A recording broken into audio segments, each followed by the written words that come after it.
આપણી સાથે જોડાયા છે જાનકીબેન દવે, જેઓ ટેરો રીડર છે, અને થોડીક જ વારમાં આપણી સાથે પવનભાઈ જોશી જ્યોતિષી છે, દીપેનભાઈ રાવલ જ્યોતિષી છે, અને દિશાબેન શાહ અંકશાસ્ત્રી એ પણ આપણી સાથે જોડાશે. પણ એ પહેલા જાનકીબેન હું આપની પાસે આવીશ. જે રીતે ગઈકાલે એક્ઝિટ પોલના આંકડા આવ્યા, મેક્સિમમ જે એક્ઝિટ પોલ છે એ એનડીએને ખૂબ સારું એવું બહુમત જે અનુમાન લગાવવામાં આવ્યા છે એ એનડીએના તરફેણમાં જઈ રહ્યું છે. ત્યારે ટેરો કાર્ડ શું કહી રહ્યા છે એમના માટે?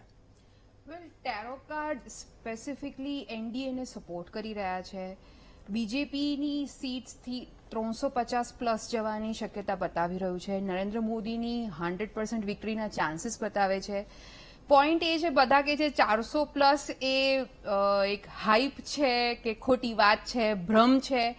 પણ ટેરો કાર્ડમાં ધ સન, જે સૌથી બ્રાઇટ કાર્ડ આવે છે, એ ફોરકાસ્ટ થઈ રહ્યું છે અને એ એવું બતાવી રહ્યું છે કે એનડીએની 400 પ્લસની જે શક્યતા છે એ બની શકે છે. સો 400 પાર એ પોસિબલ છે. અને ખાસ કરીને ઇન્ડિયા ગઠબંધન, કારણ કે લાસ્ટ ટાઈમ તમે જો 2019ની આપણે સરખામણી કરીએ તો એ વખતે 2 ડિજિટમાં જ, કારણ કે કોંગ્રેસ એકલી લડી રહી હતી અને 2 ડિજિટમાં સમેટાઈને એ રહી ગઈ હતી. આ વખતે જે એક્ઝિટ પોલના આંકડા આપ્યા છે એમાં 3 ડિજિટ. ત્યારે ટેરો કાર્ડ એ લોકો માટે, ઇન્ડિયા ગઠબંધન માટે કેવું ભવિષ્ય જોઈ રહ્યા છે? ઇન્ડિયા ગઠબંધન એક અલાયન્સ છે, એના માટે ટેરો કાર્ડ સ્પેસિફિકલી એવું જજ કરી રહ્યું છે કે પોસિબલી એ 100 પ્લસ જઈ શકે. અગર કેટલાક જે એરિયાઝ છે જે એમના સ્ટ્રોંગ છે અને એ એકચ્યુઅલી અલાયન્સ છે, જ્યારે મિક્સ અલાયન્સ થતું હોય ત્યારે પ્રેડિક્શન થોડું ડેવિએટ થતું હોય છે. સો એ 2 ડિજિટથી 3 ડિજિટમાં થવાના ચાન્સીસ છે, બટ ઓછા. ઓકે, આ વખતે એવું પણ કહેવાયું જાનકીબેન, ખૂબ પ્રેશર 2024માં એ ભાજપ ઉપર રહ્યું છે.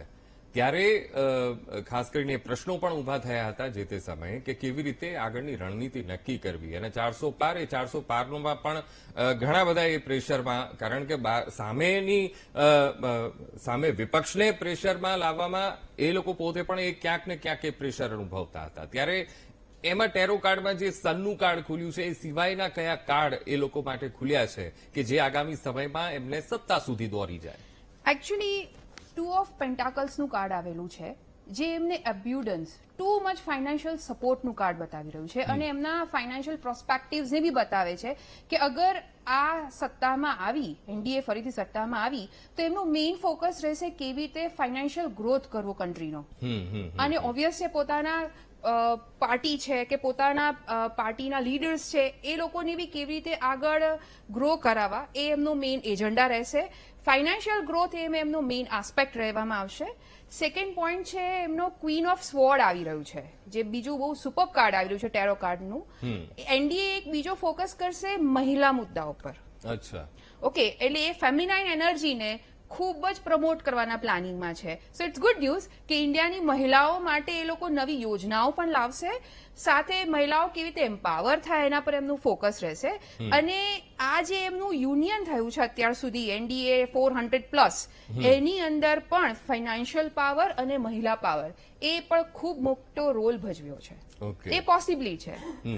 જાનકીબેન, ખાસ કરીને જયારે ટેરો રીડ કરતા હોય ટેરો એક્સપર્ટ, ત્યારે 3 કાર્ડ્સ ખાસ તો એ ઓપન થતા હોય છે અને 3 કાર્ડના આધારે એ પ્રિડિક્ટ કરતા હોય છે. ત્યારે એનડીએ માટે એ 3 કયા મહત્વના કાર્ડ, ને એક કાર્ડ માટે એવું પણ કહેવાય છે કે ભાઈ એ પડકાર કેવા રહેશે એ પણ બતાવતું હોય છે. ત્યારે 2024માં કેવા પડકારો રહેશે? ઓકે, પડકાર એમને એ રહેશે કે એમને જે પોઝિટિવિટી અત્યાર સુધી બતાવી છે એ આ વખતે પડકારમાં મુખ્ય રહેશે કે ફરીથી એ લાવી કે નહીં, કેવી રીતે લાવી.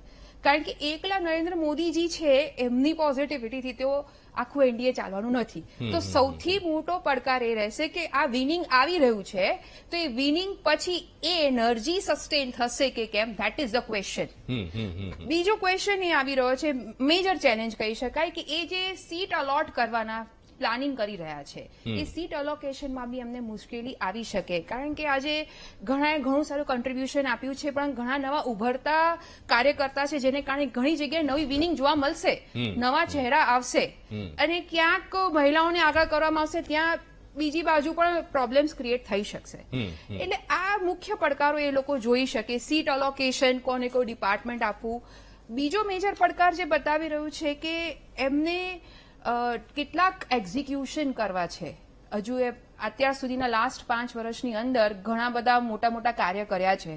હવે ફરીના જે કાર્ય કરવામાં આવશે ત્યારે ક્યાંક ને ક્યાંક એનડીએની અંદર જ કેટલીક જગ્યાએ પ્રોબ્લેમ ક્રિએટ થઈ શકે ને એમના કેટલાક એક્ઝિક્યુશન ના થાય પ્રોજેક્ટ્સના, એ બી એક મુખ્ય પડકાર રહેશે. અચ્છા.